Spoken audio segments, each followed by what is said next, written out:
Welcome to our podcast, Lead with a Coaching Mindset. And today we have with us Martin Denzel, who is a previous client we used to work together and is a leader that I admire. And that's the reason why I asked him to be part of our podcast today.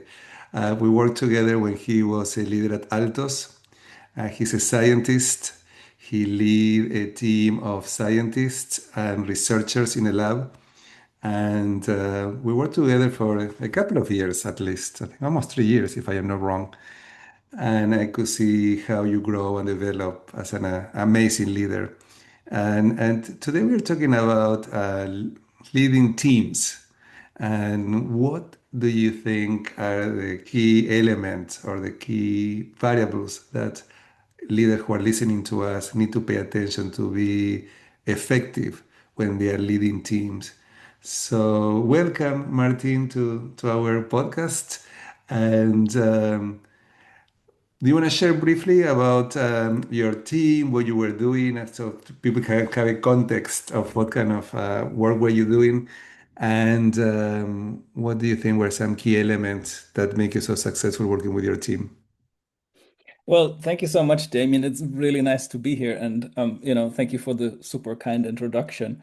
Yeah, I've been a team leader since 2014. So I was originally very much in the academic trajectory. I am a geneticist, and I was working in academia in Germany, in the US, and now in the United Kingdom. And I was a team leader when I became sort of a group leader, an assistant professor type level academic at the Max Planck Institute in Germany, and have then progressed to join Altos Labs, which is a for-profit company that is very research heavy. And so I have the experience from leading the team in the academic space and also in this hybrid model of a for-profit company with lots of research. Now, um, the the hardest part is starting, right? So I remember that moment when I became a group leader after having been a postdoctoral fellow, a member of a research team, and really the transition from being a postdoc to become a team leader in academia, it's a complete jump into the ice cold water because nobody teaches you that job, right? You essentially qualify for the professor type for the team leader job by doing a very different job. So, Mhm. nobody teaches you how to do that. So that was really challenging on how to sort of, mindfully and in a principled way kind of build and lead a team. And I have to say that I was very lucky because I was able to start building it with some people I already knew and trusted. I think that's maybe one of the key elements is that you want to always work with people you like and trust. That's what really matters. And so I kind of also was deeply aware of the deficiencies that existed, and helped tried to help myself with numerous leadership courses, and also founded a peer mentoring group of like-minded people who were in that similar ice cold water. We're still the same group. We're Mhm. still interacting, and I can very much recommend that sort of to really be aware of where the challenges sit and address them. It's not really rocket science. One just shouldn't assume that one is equipped with all it takes Mhm. to be in that role. Well, what you're saying is very common for leaders in different professions. In your case, you are a scientist who became a leader, but many people in different industries, they are very effective at what they do. And many times the next step is to become a leader. But being a great scientist or accountant or lawyer or psychologist doesn't make you automatically a good leader because, as you are saying, the skills that are required are different. And you also said something that it's important is asking for help. It's like you have a team of colleagues who support each other. Many times the leadership roles can be isolated and can be lonely. And I found over the year that many leaders who do not have a lot of experience, and instead of looking for the help and support, they're trying to make it look that they know what they are doing, but there is a part of them that they know that they need the help, but they don't look for it. Yeah, I couldn't agree more. And honestly, it's it's probably a similar thing, a similar probably sort of psychological mechanism that needs to be applied, which people already kind of know because they've become good in another field, right? And they became good in that field by growing and learning and getting feedback and making mistakes and learning from those mistakes. And once one jumps in this leadership role, it has to be probably looked at in a very similar way, right? You are a beginner again, and it feels very much like a beginner, even if you're able to make it look like you're very comfortable in it. Probably you're not. And so, the approach that probably has made people successful in the abstract is something one can apply here, right? You have to be aware Mhm. that you need to learn. Now, you said something about trust, the importance of trust. And I agree with you that it's a foundation of effective teams. When you do not have that trust, it's much more challenging for participants to really be engaged and committed and doing their best. So, trust is something that you need to build and cultivate ongoing. Not once you have trust that's done. It's like all the time you need to keep paying attention to how you build that trust. And I know that currently you're working in building a new team too. So what are the things that you pay attention when you're hiring new people? Because in your case, you had the opportunity to bring the people to the team, to choose them. Now you do have the opportunity again. Sometimes people don't have that opportunity. Sometimes people inherit teams that may be dysfunctional, where there is no trust. So, what would you say about how you create that? Because I think you were very effective also in maintaining that trust once that you had the right people in the team. Mhm. Yeah, I mean, let me answer in two ways, right? One for building and one for leading sort of an established team. So for building one, I think it's important that one knows where the direction of travel goes. So what does my team need to look like when it's complete, right? So how Mhm. would I then, once successful, look back at these various hiring decisions and not always hiring, say, the academically most accomplished person might be the right choice, right? Because you have to make sure that the team kind of clicks. It's like a puzzle piece. Mhm. So you sort of, as you build out, you can then also rely on this growing team to help you with those decisions. And so I had a hiring decision once where I was pretty sure that I was very much in favor of one candidate, but then my team actually pushed back pretty heavily. So when we did hiring, we always did it together, right? I really, shared the work and shared the burden in a way with the team. And they really pushed me to give a particular other candidate a chance. And so we invited him again and had another conversation. And ultimately, he was the one hired. So I really had to thank my team for that, for sort of nudging me in the right direction. And we haven't regretted it for a second. Quite the opposite. This person has become a superstar. So sharing that is really important, and that does many things, right? Because it shows that people's opinions matter. You value the team functionality as a whole, and you have a lot more smart people to rely on than just yourself. Plus, the people you hire into the team are much more exposed to the other team members than to you most of the time, right? So Mhm. they have to work directly together. So making sure that that works is really Mhm. important, right? So I think there are many bits of that.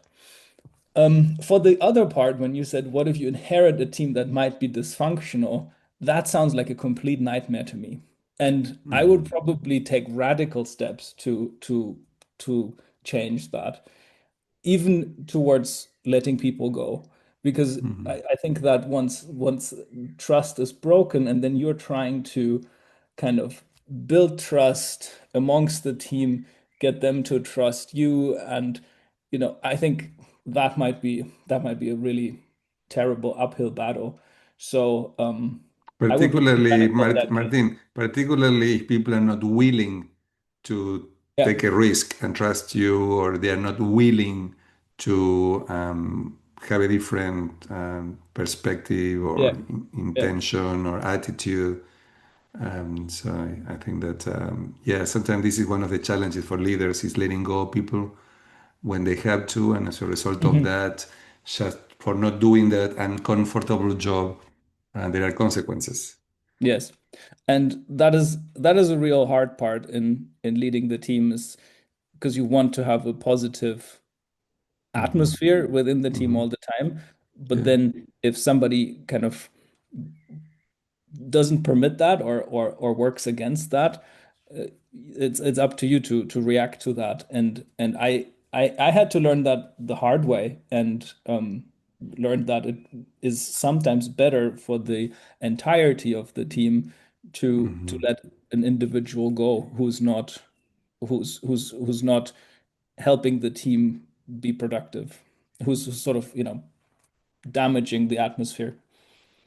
Yeah, so that is a really good point, is how we pay attention to the whole team, not just one person, and how we Mhm. keep that balance between meeting the needs of the different individuals and the whole team. And also looking about the organization too, where the team lives, what is the also the bigger picture about how behavior from participants from the team may affect negatively the team and the organization.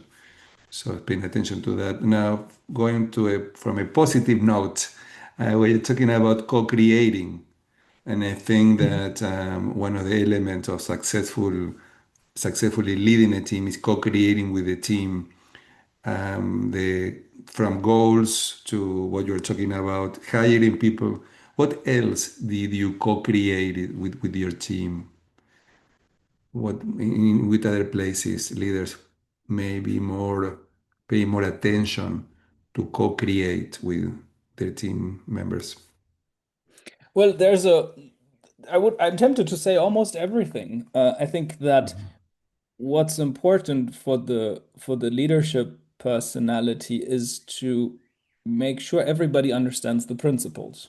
So, Mhm. what are we here for? What are we about? What's our own, aspiration for quality and output, and to that is really important because you can then utilize that as a means to give feedback, right? To say, hey guys, I think we want to have better goals, we have higher aspirations than where we're at a certain moment.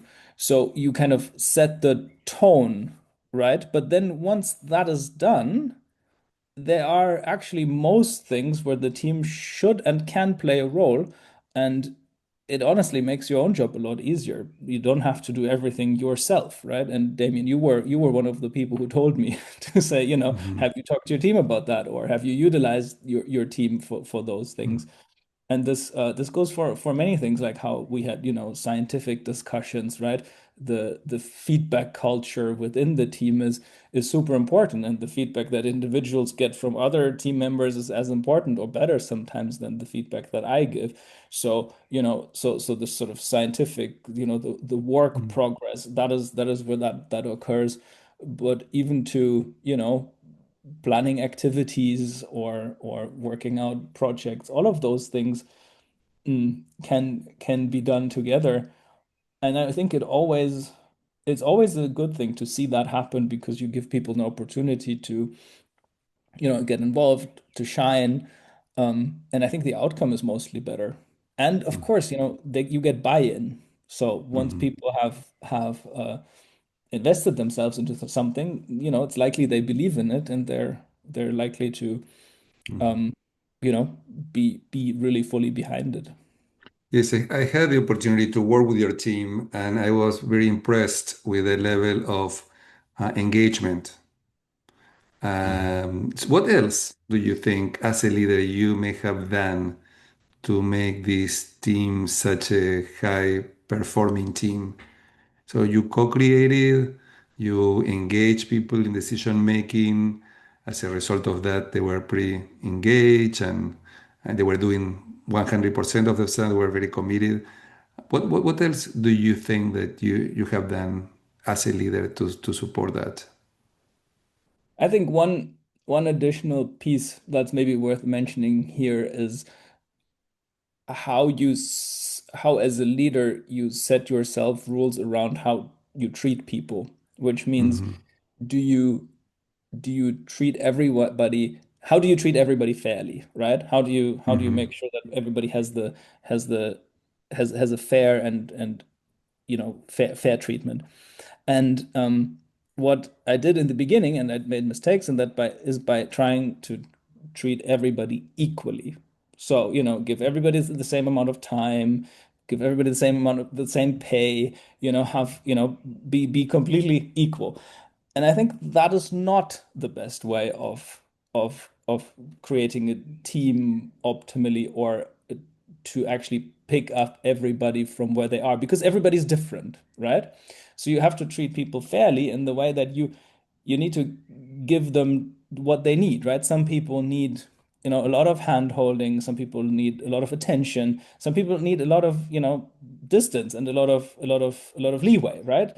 So by treating people, so just with this example of how much time you spend with a person, right? You can spend 2 hours a week with a certain person, and that might not be enough because they need this, very big attention, lots of detail in the discussions, and that might not be sufficient. And then there are other people who feel already smothered if you ask them for half an hour every week because they just want to do their own thing. So do I treat them equally? No, no, no, you can't, right? You should treat them the way that sort of aligns with their character and where you think you can set those individuals up optimally for their own success. So that was a Yeah. very interesting thing to see. So, Yeah. and I think that sort of applies in very many contexts. And sometimes that will be hard then to explain to people when they put you on the spot and are like, but you're spending so much more time with, person X than with me. And, that's an important thing. And to be able to have a good principled behavior here and be able to explain that to people. That's important. But I think I strongly believe in that now. And I believe, Martin, that that is related to the premise of the book, Live with a Coaching Mindset, is that different people need different things. So to coach them, you need to understand them and you need to understand what they need. And you cannot offer everybody the same. So you need to be, Yeah. you need to identify exactly what you're saying, what is what they need, and offer that to them. Right. Don't to, and particularly Martin, don't to not to believe that what we need is what they need, because Yeah. I many made that times mistake for sure in the many beginning. times we think that Yeah. what we want Yeah. and what we need is Yeah. what other people want and need, and maybe very different. So it's like Mhm. being curious, and a key element, what I'm hearing is about building the relationships And based it's a on understanding what people need. Mhm. yeah, it's a trial and error too, because with every person it's different. So you have to kind of, feel your way into it and learn, get to know each other, right? To know how to best do that. Yeah. Martin, any last thought before we go? Anything else that you can, any message for the leaders who are listening to us today? When you're working with a team, you want to co-create, you want to treat people based on their unique needs. Anything else that you can think of before we go? Well, I mean, just maybe going back, closing the loop from the very beginning, I think that, building a team and being a team leader was something that was somewhat implicit when I started, right? Because Hmm. like I said, one qualifies oneself with doing a certain job, and then one jumps into the other. And I didn't think much about that sort of, the learning the leadership part until I had to, right? But I have to say that getting good at that, like becoming sort of an engineer of this sort of leadership, can lead to wonderful experiences and really really great feelings of team accomplishment and pride, and so ultimately a lot of fun. So one should probably consider it from that angle too, right? You try to get reasonably good at something and you continuously grow, and when you see a team function, it's a very good thing. It's a very good feeling. Martin, thank you very much for joining us today. I hope that you can come back in the future to continue the conversation. Absolutely. And My pleasure. and I wish you good luck in your new projects that Thank you're you. starting soon. Okay, take care.